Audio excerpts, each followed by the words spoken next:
मुख्यमंत्री विष्णुदेव साय रायगढ़ जिले के खरसिया विधानसभा क्षेत्र में चपले ग्राम में आज चुनावी सभा को संबोधित किया। इस दौरान वे कांग्रेस पर जमकर बरसे।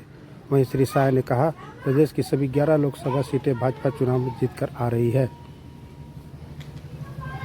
मुझे देखना पीछे बहुत अच्छा माहौल है। 2 चरण का चुनाव छत्तीसगढ़ में संपन्न हुआ है, पूरे देश में संपन्न हुआ है।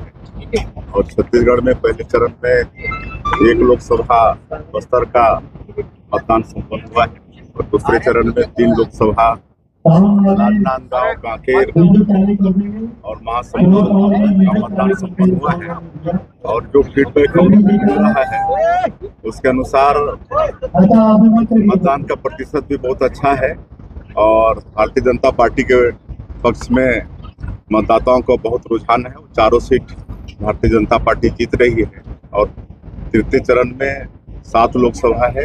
ये 7 लोकसभा भी भारतीय जनता पार्टी जीतेगी। इस बार पूरी सीट 11 की 11 सीट छत्तीसगढ़ में भारतीय जनता पार्टी जीत रही है। अमित शाह का एक बयान बहुत वायरल हो रहा है, उस पर आप क्या कहना चाहते हैं? देखिए, कांग्रेस मुद्दा विहीन हो गई है, उनको अपनी हार स्पष्ट दिख रही है, इसलिए मुद्दा से भटक गए हैं और मतलब हमारे बड़े नेताओं के बयान को तोड़ मरोड़ करके प्रस्तुत कर रहे हैं और कुछ भी बोल रहे हैं। कोई प्रधानमंत्री जी का सर फोड़ने की बात कर रहा है तो कोई शराब दे रहा है कि मोदी जी मर जाएं। तो ये सब कोई बड़े लोगों के मुंह से शोभा देता है क्या? आज कांग्रेस में भगदड़ मच गई है, कांग्रेस के परिवार में बिखराव हो गया है। हमको लगता है कि छत्तीसगढ़ में ही ये पिछले 3-4 महीने में 25,000 से ज़्यादा कांग्रेसी कांग्रेस छोड़ के भारतीय जनता पार्टी प्रवेश कर चुकी है। आज यहाँ भी करीब 1,000 लोग भारतीय जनता पार्टी प्रवेश किए हैं। तो इस तरह से सिर्फ छत्तीसगढ़ ही नहीं, पूरे देश में कांग्रेस पार्टी में भारी बिखराव हुआ। कांग्रेस ने भी अपनी ताकत छोड़ दी है, पूरी कांग्रेस के बड़े बड़े नेता आ रहे हैं। आपका क्या फर्क पड़ेगा इसका? अब देखिए, कोई फर्क पड़ने वाला नहीं है। ये लोग बहुत ताकत झोंके हैं। भारत जोड़ो यात्रा तो न्याय योजना, लेकिन उसका परिणाम देश के सामने में है। ये लोग भारत जोड़ो यात्रा की बात करते हैं, लेकिन ये लोग से घर नहीं संभल रहा है। तो अब देश की जनता का, छत्तीसगढ़ की जनता का विश्वास कांग्रेस पार्टी खो चुकी है।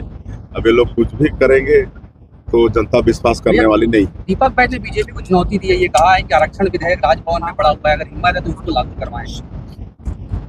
अब देखिए, आरक्षण पिछले समय 5 सालों की सरकार में थे तो हाईकोर्ट में ठीक से पैरवी सरकार की तरफ से हुआ नहीं, बल्कि आपत्ति लगवाए और जो आपत्ति करता थे उनको पिछली सरकार में बड़ा बड़ा पद मिला। तो इससे क्या समझ में आता है?